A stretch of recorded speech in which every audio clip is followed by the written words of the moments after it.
America, at 18 years old, you can consider responsible enough to vote, sign contracts, serve on a jury, drive a car, and even fight in a war. But heaven forbid you try to order a beer with your burger at 20 years and 11 months, because suddenly you're breaking the law. So, why does the land of the free have some of the strictest and strangest alcohol rules in the world? Why do we brown bag our bottles like we're smuggling moonshine in broad daylight, card our grandparents like they're sneaking into a club, and ban public drinking unless it's during a tailgate party, music festival, or, I don't know, a Tuesday in New Orleans? And don't even get me started on bartenders IDing everyone, including people who look like they've been retired longer than the bartender's been alive. If all this sounds confusing, don't worry, you're not alone. Today, we're uncorking the strange, often hilarious, and surprisingly complicated story behind Americans' bizarre relationship with booze. But first, make sure you're 21 or older, or at least pretend convincingly. Just kidding.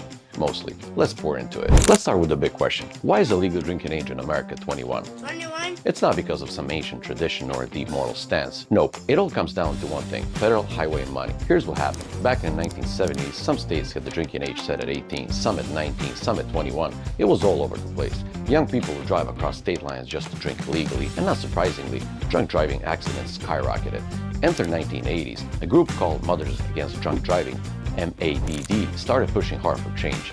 They had real momentum and politicians took notice. Then, in 1984, President Ronald Reagan signed the National Minimum Drinking Age Act. He didn't technically force states to raise the age to 21, but he said, if you don't raise it, you lose a chunk of your federal highway funding. And just like that, every state fell in line. Not because they suddenly care more about alcohol safety, but because no one wants to mess with their road money. Raise the age or lose your road money. That's like your boss saying, sure, do whatever you want, but if you show up in jeans, I'm taking away your weekend. And we all know nobody wants that. So, the magic number 21, it's not sacred, it's strategic. It's legal leverage disguised as public health policy. And to this day, it's still one of the highest drinking ages in the world. Most European countries sit comfortably at 18, and some even at 16. If you thought drinking age was confusing, wait until you see what happens when each state starts making up its own alcohol rules.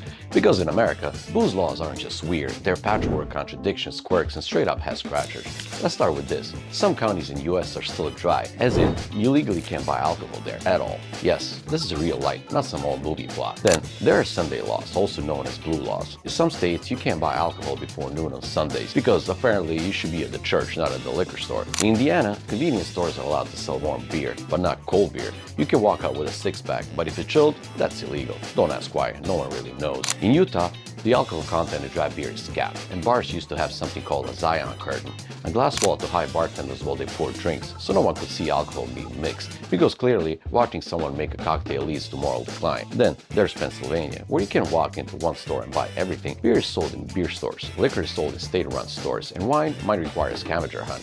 And in some places, you can't buy alcohol on election day, because nothing says democracy like denying people both a voice and a vodka tonic. The truth is, every state, and sometimes every county, has its own set of rules. What's normally one town might get you fined the next zip code over. Alright, laws are one thing, but American drinking customs, that's a whole different beast. Because even if you can legally drink, that doesn't mean you'll know how to act like an American while doing it. Let's start with the infamous 21st birthday. In most countries, turning 21 isn't a big deal. In America, it's basically a rite of passage. Think birthday cake meets blackout. People go out with sashes that say finally 21, drink way too much too fast, and then post the blurry evidence on Instagram with captions like, I survived.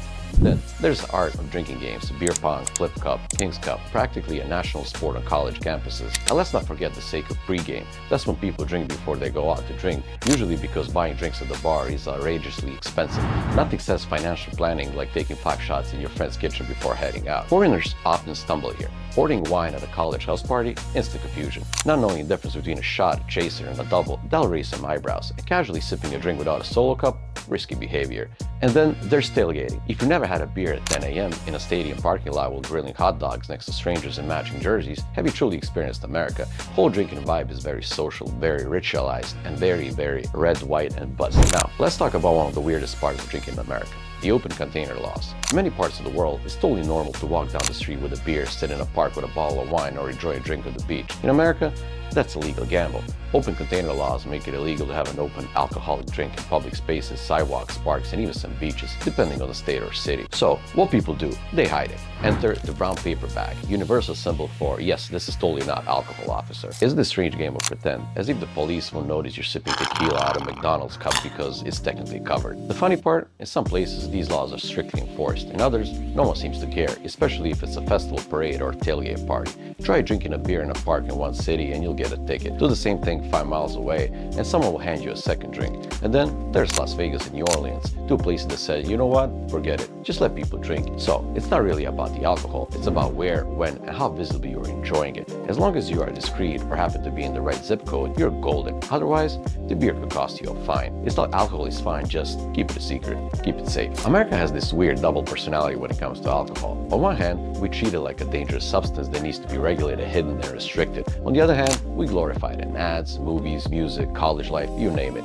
It's banned in public, but it's encouraged at parties. Illegal under 21, but practically a rite of passage at 21. We say drink responsibly, but also sell margaritas in buckets and beers the size of your forearm at baseball games. This love-hate thing isn't new. It goes all the way back to prohibition. Yeah, that time in the 1920s when America actually banned alcohol altogether. From 1920 to 1933, selling or producing booze was illegal. It was supposed to make the country more moral and clean. It didn't. Instead, it gave us speakeasies, bootlegging, and organized crime. People didn't stop drinking, they just got sneakier, more creative. Some folks even got prescriptions for medicinal whiskey. Yes, that was a thing. Eventually, everyone realized it was a terrible idea, and the whole thing was scrapped. But the aftertaste of prohibition never really went away. You can still feel it in a cautious way we talk about alcohol in politics, in public, and even in schools. It's like America never fully decided, is alcohol a celebration or a problem to manage? What we ended up is this awkward middle ground where drinking is technically allowed, but still kind of treated like a guilty pleasure. We don't ban it, we just make it as complicated as possible. If you've ever been in America and had a bartender ask your 75-year-old grandpa for ID, you're not imagining things. In the US, carding is just a legal requirement. It's a national obsession.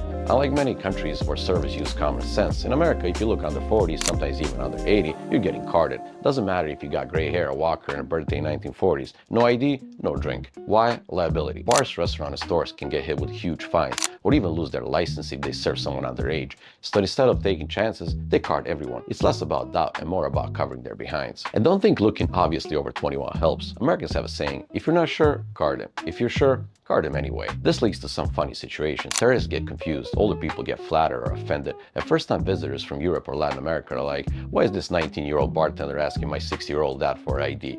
Some states even require mandatory ID checks, no matter what. It doesn't matter if you walked in straight from retirement home, they still need to see your license. It's awkward, robotic, and kind of ridiculous, but very, very American. For a country with so many rules around drinking, America's alcohol culture is actually changing fast, and in some pretty surprising ways. Younger generations, especially millennials and Gen Z, are drinking less than their parents did, not because of new laws or stricter rules, but because many just aren't feeling it. Health, mental clarity, anxiety, fitness, these things are playing a bigger role than ever. Hangovers are out, hydration is in. There's even a whole sober curious movement. People who aren't necessarily sober for life, but just experimenting with not drinking, or at least for a night, a month, or a year. Meanwhile, the drinks themselves have evolved. Craft beer exploded. They got overtaken by hard seltzers, canned cocktails, non-alcoholic spirits, and more. You cannot go to a bar and order something that looks like a cocktail, tastes like a cocktail, and has zero alcohol in it. 10 years ago, this would be unthinkable. And yet, binge drinking culture still exists, especially in college campuses and in certain social circles. So, what have we learned? In America, drinking is just about what's in your glass. It's about what you're allowed to drink it,